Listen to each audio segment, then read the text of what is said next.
Welcome to another episode of No Power Panel. I'm Noam. And I'm Isaac.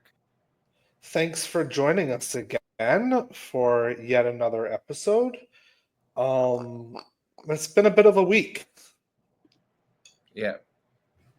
So I think that maybe off the top we'll just kind of go over how we're planning on covering the probably what most people would say is the biggest current news story.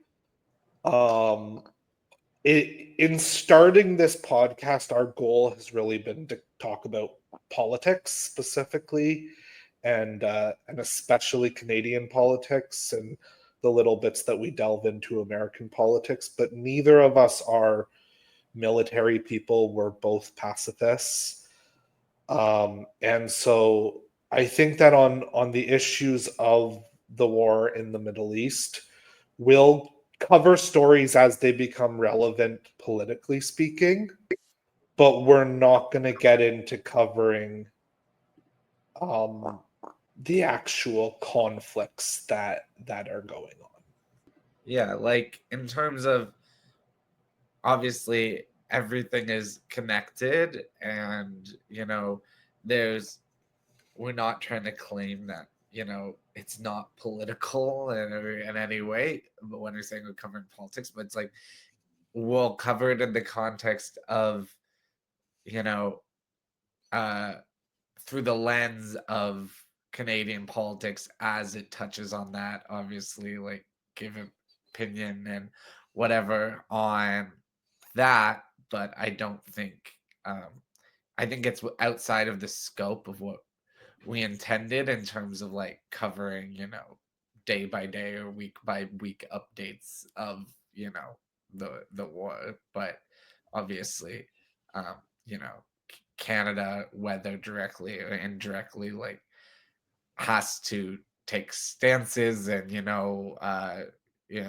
put money in their mouth and diplomatic action. So it's like obviously all those things have to come, and when they will come, we'll react to them and we'll pontificate. But I think it's kind of outside the scope to dwell, like to talk about things, at least from my perspective, that I feel like I Mhm. am not an expert on. I'm not an expert on any of this, honestly. But So, with that being said, we're going to delve into some more political news for the week. Um, the biggest story in Canadian politics right now, I think, has to be considered to be Bill C-5. Mhm. Isaac, do you want to kind of go over a brief Yeah, description of sure. what Bill C-5 is? Yeah, sure. So Bill C-5 has two main parts. So, okay, the title of Bill C-5 is the One Canadian Economy Act. So this kind of goes into Carney's promise of, like, he campaigned and ran on the breaking down interprovincial trade barriers. I think there was broad cross spectrum support for that.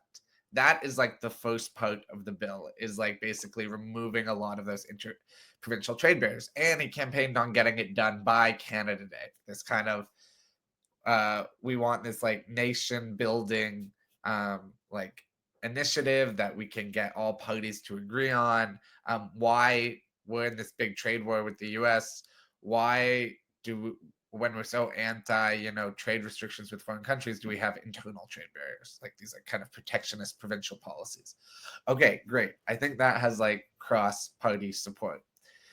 Now the second part of the bill is basically saying, when the cabinet or government uh, labels a project in like the interest of like national, in national interests, like big infrastructure nation building projects, they're calling them, which they did campaign on. They campaigned on big nation building infrastructure projects.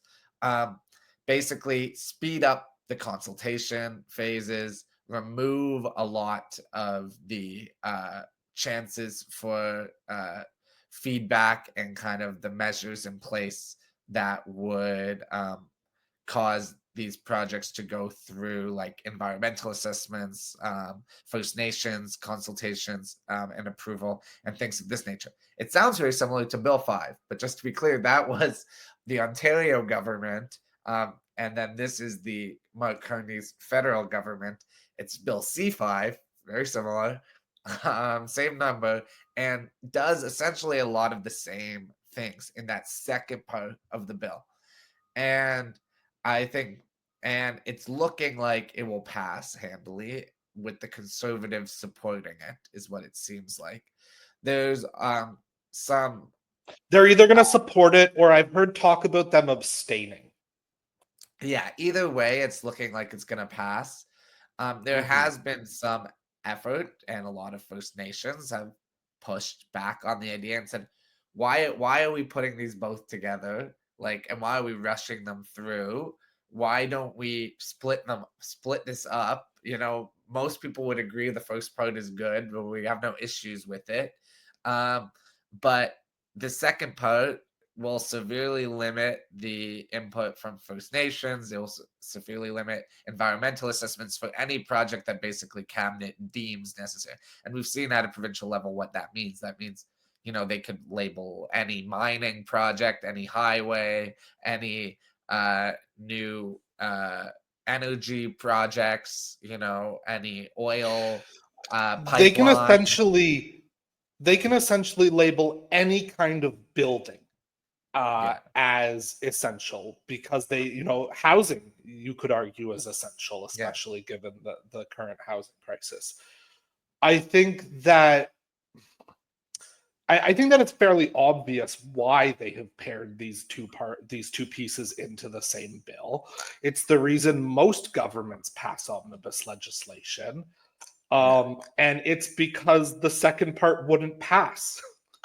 They yeah, needed to put them together because the kinds of movements that we're seeing in opposition, in particular to that second piece of the bill, if that were a piece of legislation entirely in and of itself, you can imagine the kinds of protests that would be outside of liberal and conservative offices every single day of the week until they withdrew the bill.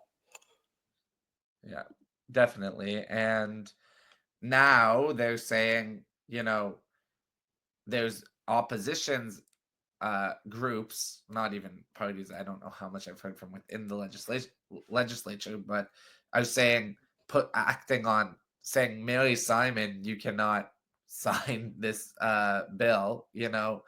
Um Now I don't think that is likely. I do think there's likely going to be quote challenges that will have the First Nations will have a large foot to stand on, like when it comes to those challenges. Because I think it, just like we talked about with Bill 5, is takes away basically all the rights that are given to, like, we've spent decades creating a system where on matters of infrastructure First Nations have a seat at the table.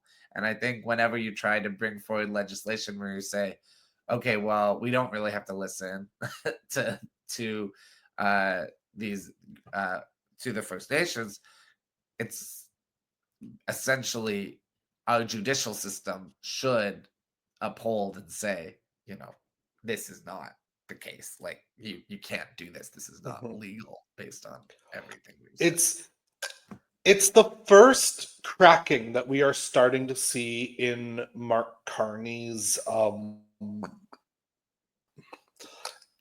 aura, Yeah, that he's had politically for the last 6 months.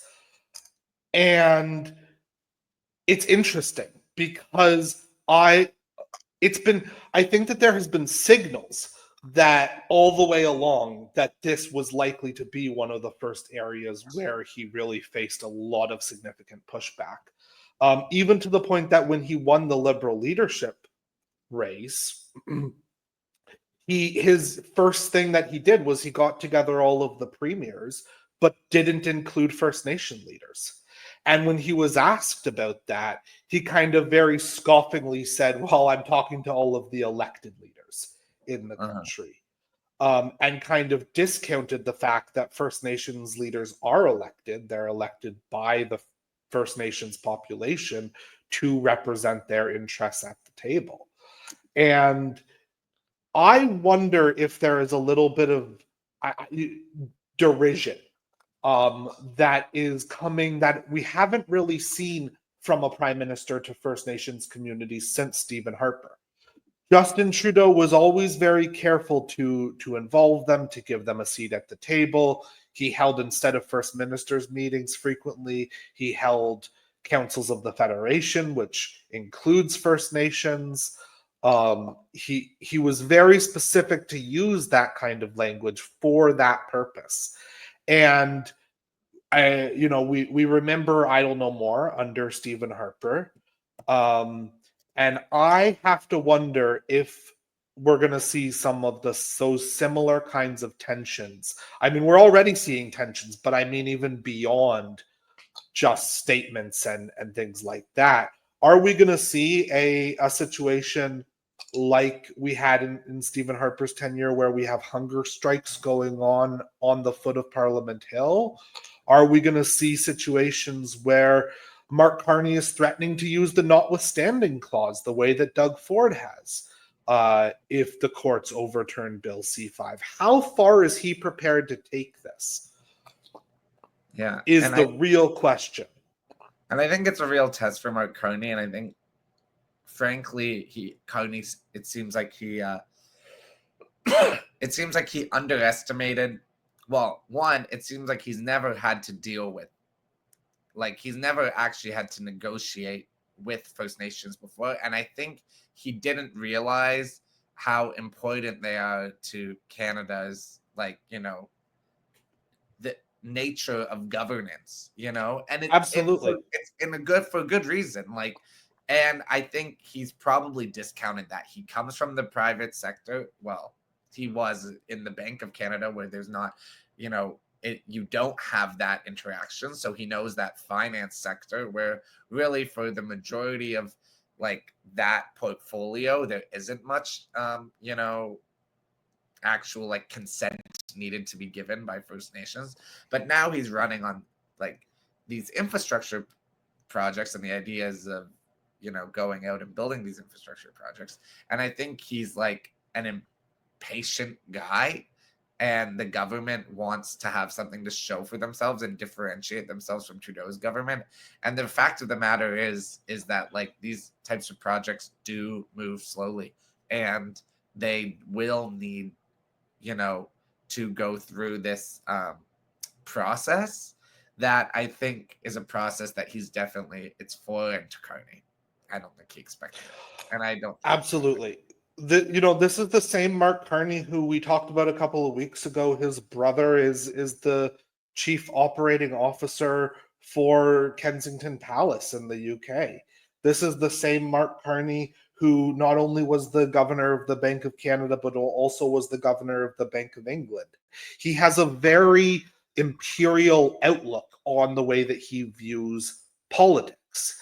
And that is a very key feature here that I think we often don't pay enough attention to. I also think that the other thing that needs to be noted in terms of Carney specifically is, he never has had to really deal with negotiating with First Nations people. He's also never been in a career where he has an opposition, where he has people whose entire job it is to oppose what he is doing, and to be loud about it, and to be out there and present about it, and to be sometimes right in their criticisms. And being in government in a parliamentary system is different than any other job in the world, because when you're working in the private sector, or when you're working at a not-for-profit, or even if you're working in a government agency or for a central bank or anything like that, if somebody within your own organization is actively trying to block your work, they get fired. Mm-hmm. And Within a parliament, that is a part of the job. And the job of the government is to listen to the opposition when they raise valid concerns. And Mark Carney's unwillingness to do that, I think, is very telling. His performances in question period are very dismissive in his tone. He doesn't like being there, is the feeling that, as somebody who has watched very devotedly the Canadian Parliament for more than 15 years, I've never seen a prime minister or cabinet minister who looks less interested in sitting in Parliament and doing that part of the job than Mark Carney. And I think that's an area where he really risks getting into trouble.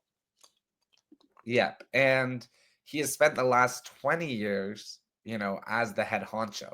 So it's not even like he's been in the private sector and you're like, oh, if someone is actively opposing you, they get fired.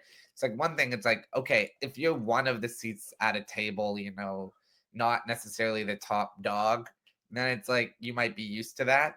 But it's like, he's been in positions for the past 2 decades where he is the final say. Yes, as the governor of the Bank of Canada, governor of Bank of England, you're one seat at a table, you have one voice, you are interfacing with the governing party, you are interfacing with the bureaucracy, you're not necessarily like, you don't get final say on everything, but it is very much like he gives his opinion, it's listened to, it's heated or it's not, and it's usually respected, and if it's not respected, it's just kind of ignored. But that's fine, because it's like, that's not on him, that's on whatever,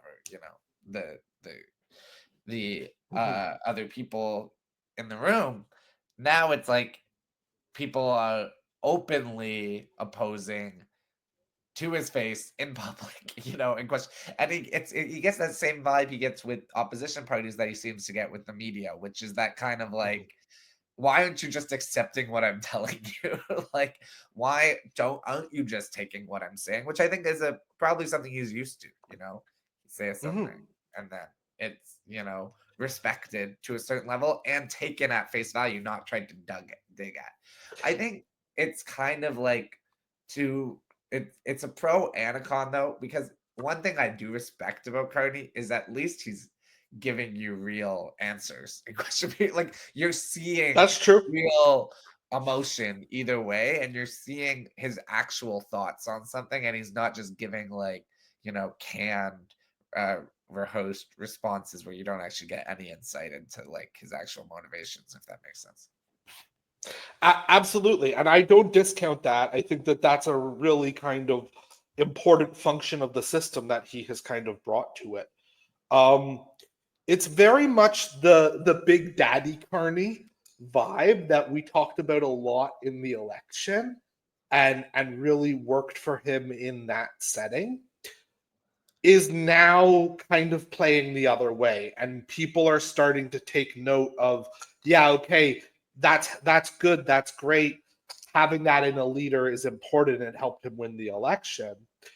But that same mentality, that Big Daddy mentality, that I'm going to lead the way and all of you, my children and the populace, are going to follow, is also now getting him into this bit of trouble around when his energy comes across still as Big Daddy Carney and not as somebody who is not only having to deal with a parliament, is having to deal with a minority parliament, right? Yeah. It would be one thing if he had the 200 seat majority we were talking about 2 weeks out from election day, and he just could push through whatever he wants. He's now in a situation where he doesn't have a majority. The Conservatives, as soon as Pierre Poilievre gets into the House, are going to be emboldened against him. The NDP doesn't seem to be playing ball as much as he might have expected. And the Bloc Québécois have put a deadline of 1 year. They have said, Yves Francois Blanchet has said it shouldn't take more than a year to pass the necessary pieces of legislation. And so we'll be ready for an election a year out. I'm going to make a maybe bold prediction and say, I think we're going to have another federal election in either 2026 or 2027. I don't think that this government is going to survive more than 2.5 years as a minority parliament. I think that we're starting to see, even now, as we've been talking about, the telling factors of a prime minister who isn't going to be able to keep a minority parliament together longer than that. Yeah, my guess, like, I wouldn't doubt 2027. Like, I think 2027 is really likely. 2026 seems a little soon for me, but as I always have been saying, I think it all depends on the electoral outlook. I think the Conservatives can be all bluster all they want, but if it's not looking good for them, electorally, or the Bloc Québécois, it doesn't look like they might gain seats. Like, I don't think that they'd actually force the issue. So that's my take. So I can't like predict what that would look like. No, But yeah, I think 2027 is probably likely. Depends. A lot can happen in 2 years. that is also true. And Carney is a smart guy who has proven time and time again that when it comes to it, he's able to step up and meet a challenge. So it's Yeah. entirely possible that, he still has been a member of parliament for just about a month. It's entirely possible that he gets the hang of that aspect of his job and gets better at it. I just am looking at him going, I've seen these kinds of things happen before, and they don't normally bode well. Yeah. Let's talk about the G7. Yeah. Um, Staying on the Mark topic Carney.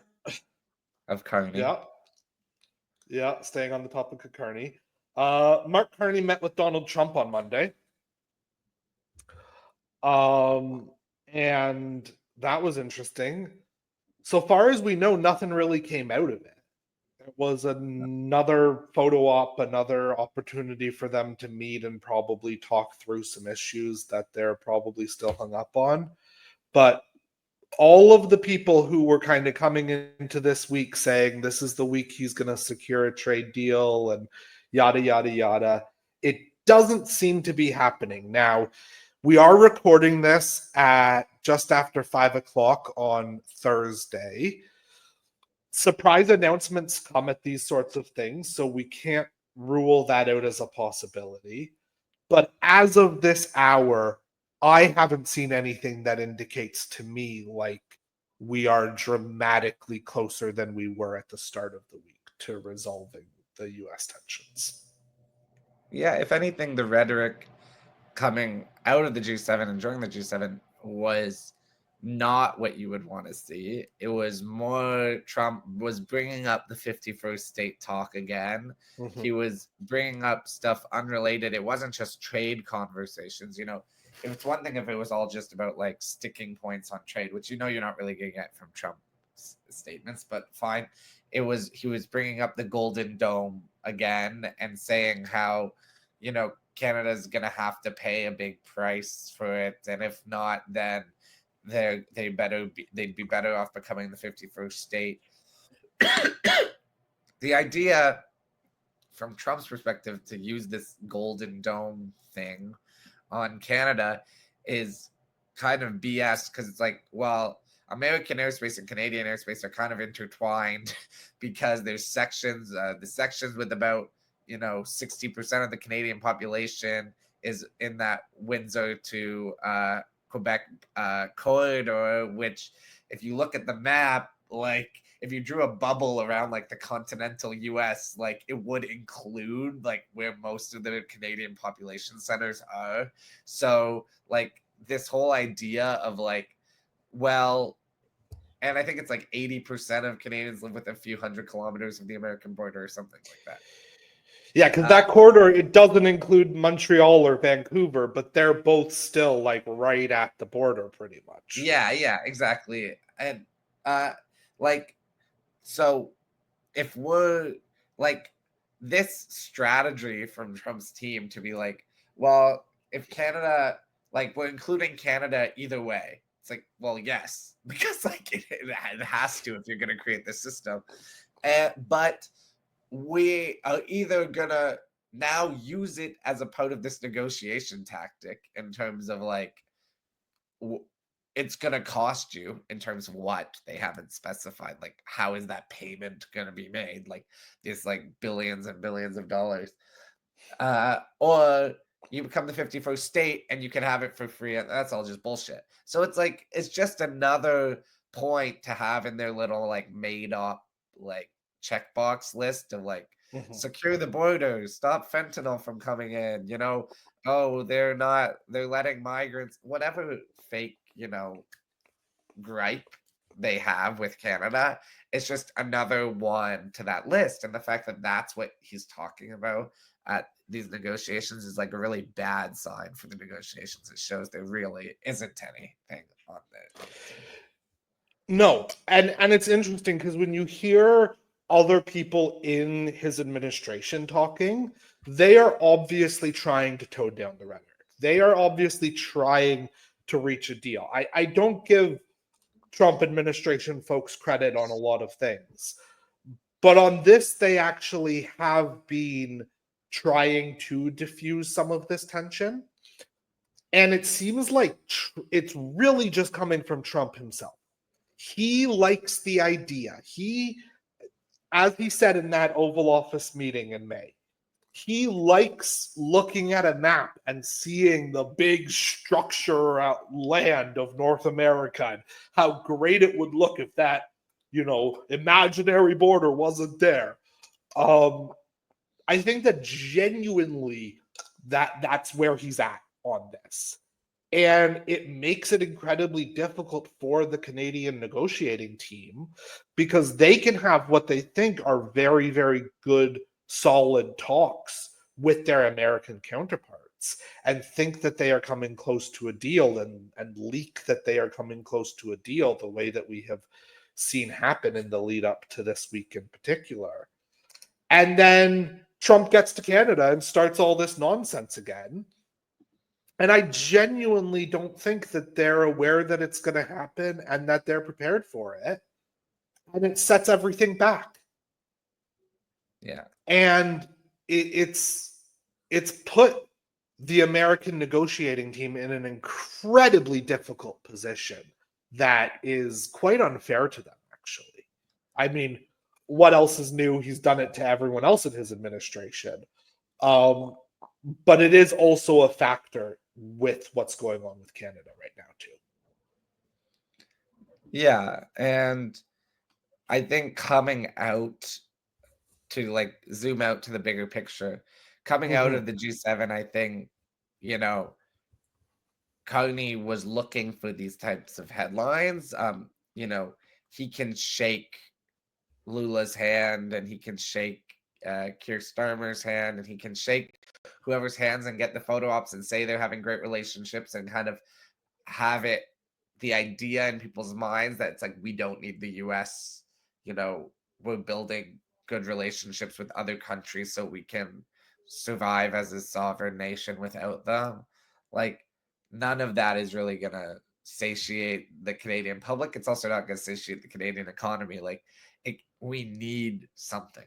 Like there needs to be some resolution here, or else there'll be a lot of pain.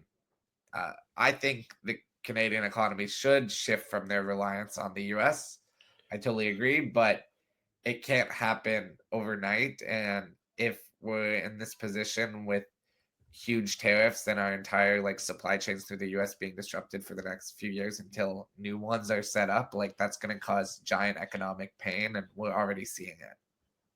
Yeah, no, absolutely. It's not good. It's not looking good as to where we're at. And the reality is that until something breaks, until something changes, likely with Trump, we're going to continue being put into a position where our economy is really at the mercy of this madman. And we're going to have to look at ways to diversify. I think you're right. But I think that while we are diversifying, we should also be looking at who we are doing that with, who we want to be talking to, what other countries are there for us to talk to. And I think it's telling the countries that were invited to the G7 that aren't members who come to everyone. And I think it's telling that Mark Carney didn't have a huge number of meetings with all of the different leaders one-on-one this week, the way that was kind of being teased. He met with a couple of them, but we didn't see like a day where, 10 of these leaders all went to Rito Hall and met with Carney and talked through stuff, and big announcements were being made, and all of the kinds of things that I think a lot of people who voted liberal, because they wanted that kind of internationalism energy from Carney, may have been disappointed this week. Yeah, definitely. So we're gonna talk a little bit more. We've talked about it the last couple of weeks. And we're gonna talk a little bit more about the Democratic mayoral race for New York City. Because I am a Zohran Mamdani fanboy at this point. But I another love him. candidate was in the news a lot more this week. Yes, and we're going to talk about Brad Lander.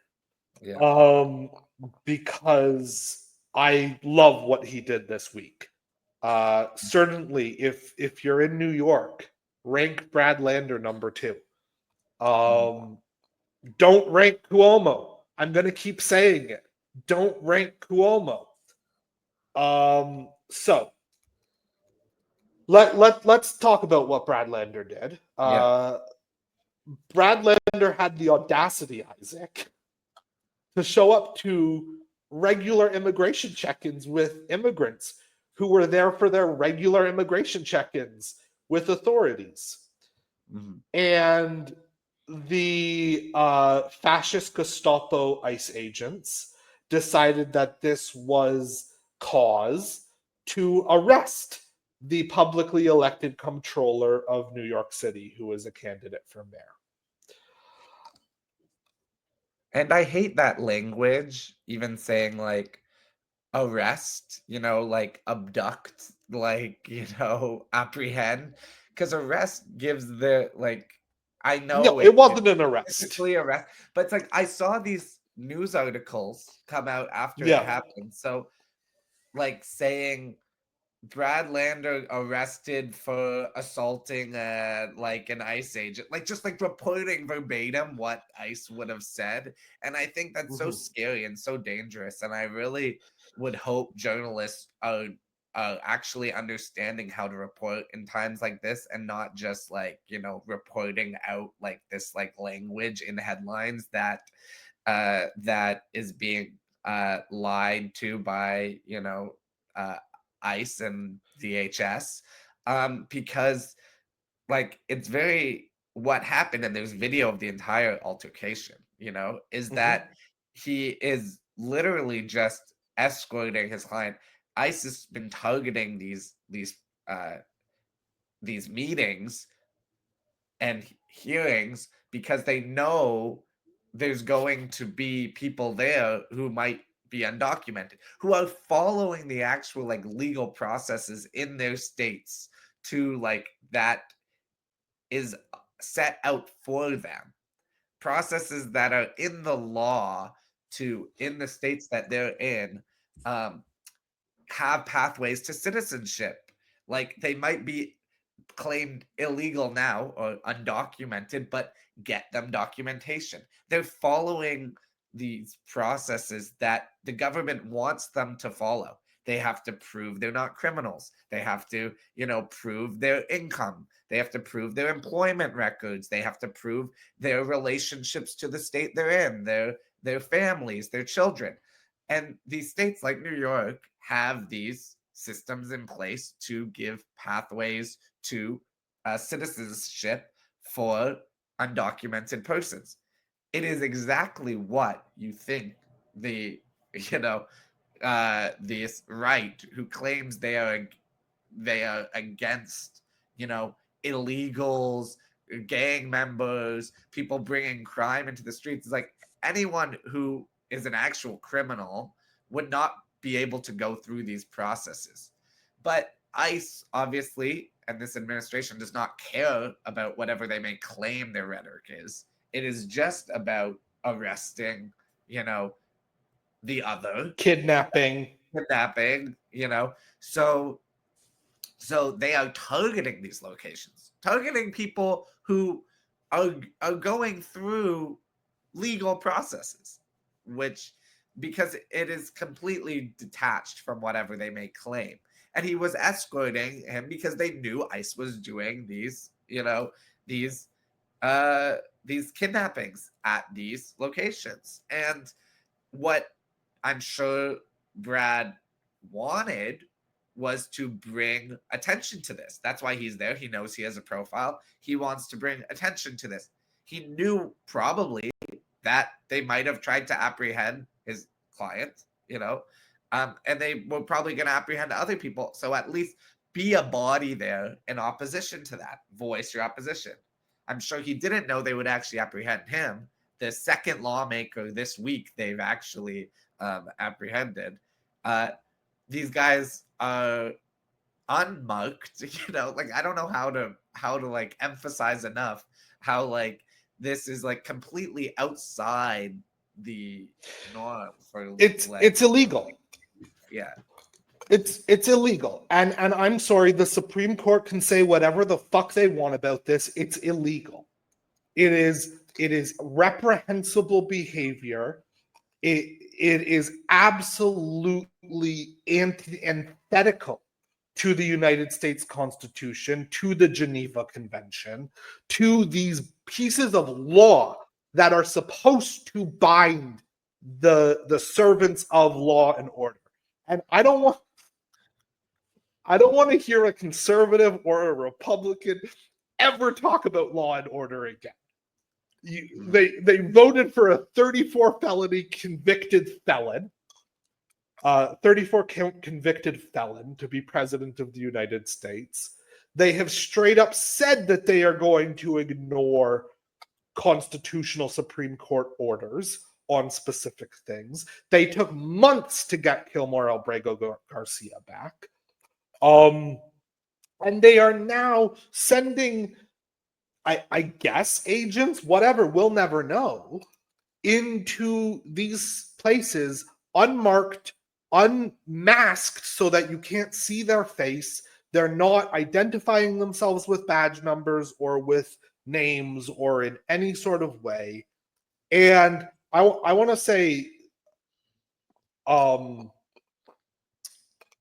want to say thank you to the hero citizen journalists who have taken it upon themselves to, and sometimes get injured by capturing these men and women on camera, to try and get justice. I heard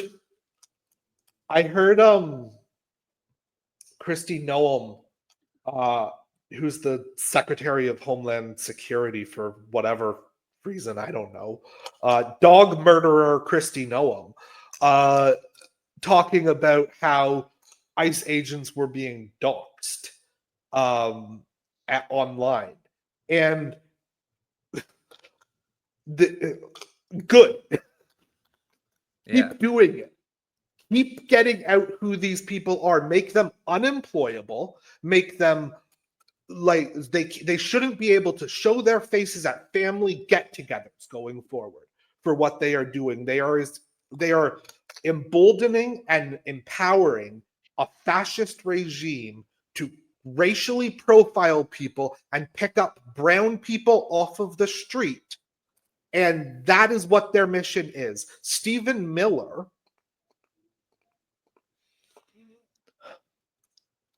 I try not to hate people. I try not to wish harm upon people. Stephen Miller deserves everything coming to him. I don't know what's coming to him, but he deserves it. That's what I want to say about Stephen Miller. So Bradlander did this. He was apprehended. He was detained. He was taken. And Zohran Mamdani and Michael Blake and a whole bunch of the rest of the field for mayor who are running against Bradlander in this primary did the right thing. They called for his release. They called what happened to him wrong and unconstitutional. They stood with him. They did everything correct. Andrew Cuomo didn't. Andrew Cuomo talks out of both sides of his mouth on this issue. Andrew Cuomo is not committed to working to actually actively do what it takes to prevent this from happening again. Do not rank Andrew Cuomo.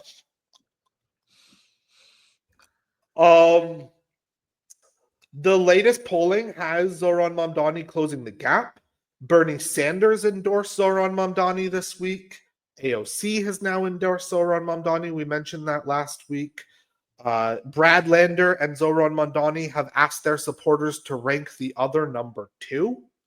Michael Blake, another candidate who is a former New York State Assemblyman and I believe was also an Obama advisor, has asked his supporters to rank Zohran Mamdani number 2. The rumor is that Adrienne Adams will be doing the same thing this weekend.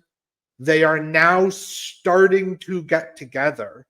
The few of them who are truly anti-Cuomo and doing the right thing on this. You have others who are doing the opposite.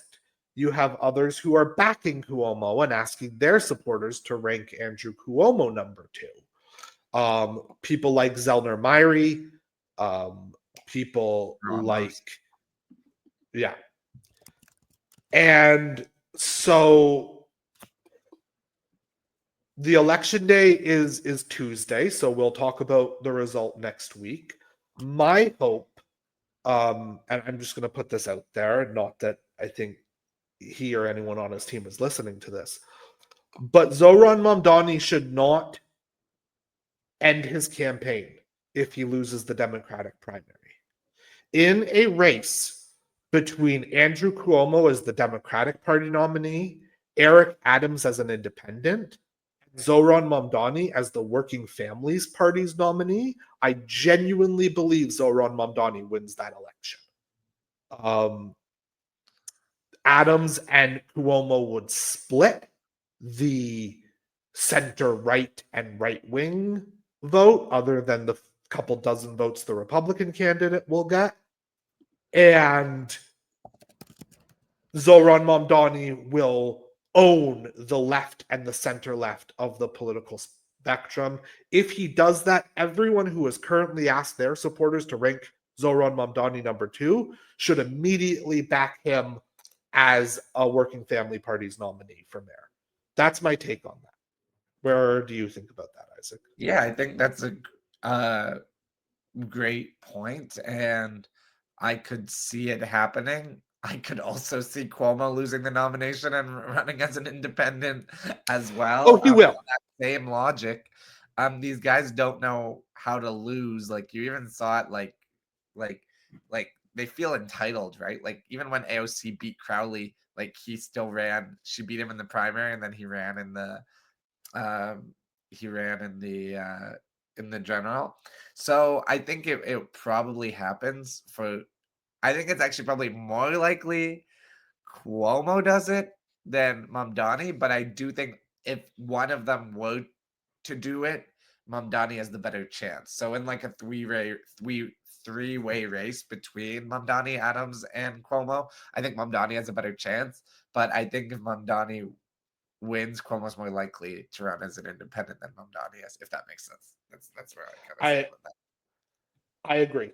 I think that that's true. I will say Mamdani has never ruled it out. He's been asked about it now Yeah. multiple times, and his standard answer is that he's focused on winning the Democratic primary.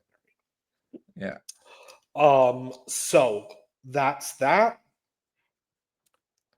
Winners and losers. Yeah, I have a loser off the bat. All right. Who's your loser? It's the G7. Like as an entity. I Yeah. don't think it's a very good look when, despite what's going on in the world with, whatever Trump can say is more important, which fair enough, there is a war in the Middle East and it is very important, but Trump does not, he cares about things when he selectively. And I think whenever you have a sitting American president leaving early, criticizing it, the criticizing the G7 openly and saying, it was the G8 before they kicked Russia out. The whole idea of the G7 is you're having the largest, economies in the world working together towards a common goal and having these summits to show the world that they're all on the same page. And you have the leader of the largest economy. Well, it's not going to be for very long, but it still is right now. And we know they're not actually the 7 largest economies in the world. We know China and India, who's not in the G7, is rapidly growing as well. But the whole premise of it seems kind of to be losing its significance. And the more actions like this happen, I think the more it becomes kind of more of just like a joke photo op thing than anything of any meaningful importance. So G7's my loser this week.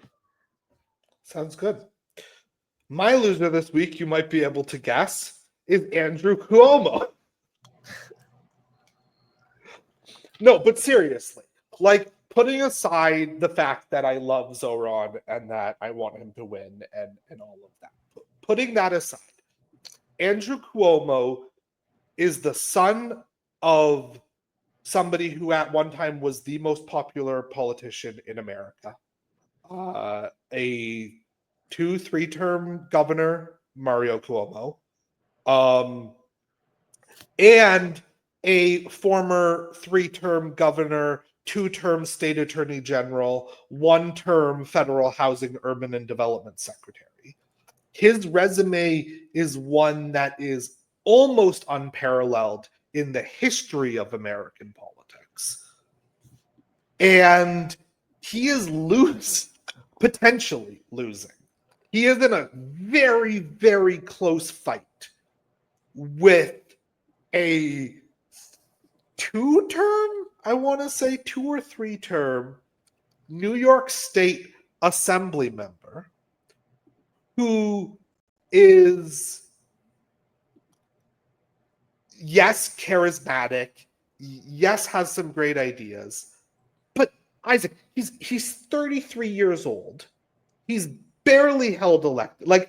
I get all of the criticisms on Mamdani. I think that they don't work. I think that that's where some of his strength comes from. But for him to be almost taking down this political dynasty is humiliating for Cuomo. Yeah. I don't know how, even if he wins the primary, he'll win it on the 6th or 7th or 8th ballot with 51 to 57% of the vote. And that's humiliating. He will never be able to recover his career from this point. The only chance that he had of doing what his ultimate goal was, and let's be honest, Cuomo's ultimate goal in this mayoral campaign was to be president. Mm-hmm. Cuomo desperately wants to be president of the United States. And his thinking was, I can run for mayor of New York, win on the first ballot with 60% of the vote, and make it clear that I am still a front-running candidate for 2028. And that now is not going to happen. Andrew Cuomo would be laughed out of 2028 consideration based on what has happened in this mayoral campaign. And I delight in that, as you know, given that he's somebody who's murdered thousands of senior people with his COVID era policies and has sexually harassed at least 12 women credibly. Allegedly, I'll say for legal reasons, he has allegedly harassed women, 12 of them credibly, allegedly, but he did it. And so he's my loser for the week. All right, fair enough. Good loser. Who's your winner, Isaac? My winner is Damian Crick, who was the MP for Battle River Crowfoot, who just resigned to let Pierre Poilievre run for his seat. He's going out saying, "Oh, I never cared about my pension. Oh, I don't care about it." Yeah, he doesn't care because he's going to be set up with some like cushy job either within the party or from a friend of the party in the private sector doing consulting for a few $100,000 a year, much more probably than what his MP salary was. And then in the next election, they'll run him in one of the other rural ridings in Alberta, and he'll win handily with 70%. And then the Conservatives, who are more likely to win, he'll have some cabinet position there. And then I'm sorry, but it's just like it's such a like song and dance number of like, oh, I'm falling on my sword, and all the Conservatives like, oh, what a great guy. It's all bullshit. And he's a winner because he's now he's gonna get away with it. He's the big hero and the party loves him, and he got this job and he's taken it and he's fulfilled his role, and he will be handily rewarded for that. So he's a winner because that's how politics works, and that's how the Conservative Party will operate. So he's going to be the winner in the long term from this whole deal. I'm sure he will. And now he also has a national profile, which he didn't have before. So he's my winner this week. Absolutely. And just kind of going off of that, I mean, I'll just say, like, when we set up doing winners and losers of the week, which I will say is the segment we hear about most frequently as people enjoying. So Isaac deserves the praise for that one. This was his idea. And but when we set that up, we were very clear with ourselves and with each other that when we were choosing winners and losers of the week, it was going to be unbiased. It was going to be rational. We were going to choose the people who actually looked to us like the winners and losers of the week, whether we liked that they were or not. So we've both had people on both sides of that coin in past weeks that we wish weren't in that spot, and we're just going to call it like we see it in terms of that. So I think that's a good choice for the winner of the week. Oh,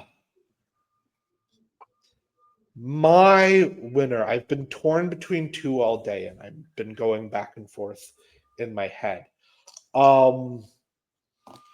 But I think I need to go with my winner for the week being Donald Trump. Speaking of people I wish were not in that category. That's why you set that up. That's why you just gave that little aside.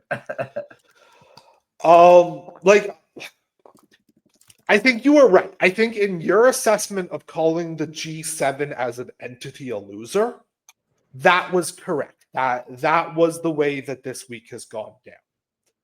I think that in any scenario where that is what has happened, the inherent winner from that is the person who is in opposition to most of the leaders within the G7.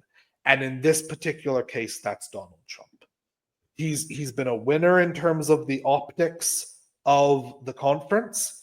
He's been a winner in terms of the fact that Carney didn't steamroll and dominate in the way that people were anticipating. He's been a winner in that his meetings with Carney this week did not go the way of the Oval Office one, where Carney kind of cakewalked him. It was much more of a non-story, which for Trump in this case, I think was correct.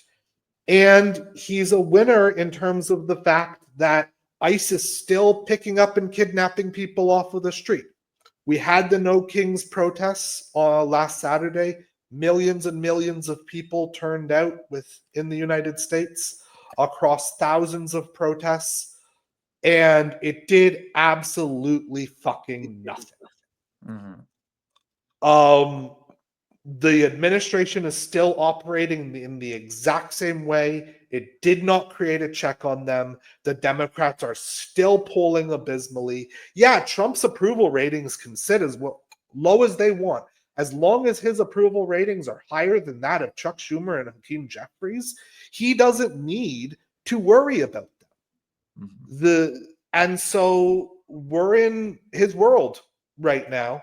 And we're here. This is our effort to try and talk about it from a progressive perspective and try and outline areas where we disagree and we're critical. And, we're not the only people who are doing this and, who are gathering a following doing this.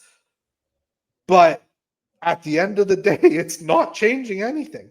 And until I started seeing actually having a tangible effect on what is going on in the United States and around the world right now, Donald Trump is the winner. Yeah, he just keeps winning.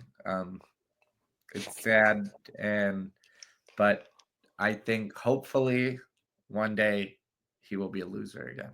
So let's hope. I will cheer when that day happens. All right. Well, this has been another episode of No Power Panel. I'm not going to forget this time to say, please like, comment, subscribe, follow. Let us know your winners and losers. Let us know your thoughts on the topics we covered today. Let us know what you think we should cover next week. We're going to have another draft soon, Isaac. We're going to draft 2028 Democrats. Okay. So that's a couple weeks out. Let us know who you think should be on our lists, and we'll look forward to that. Have a good one. Bye.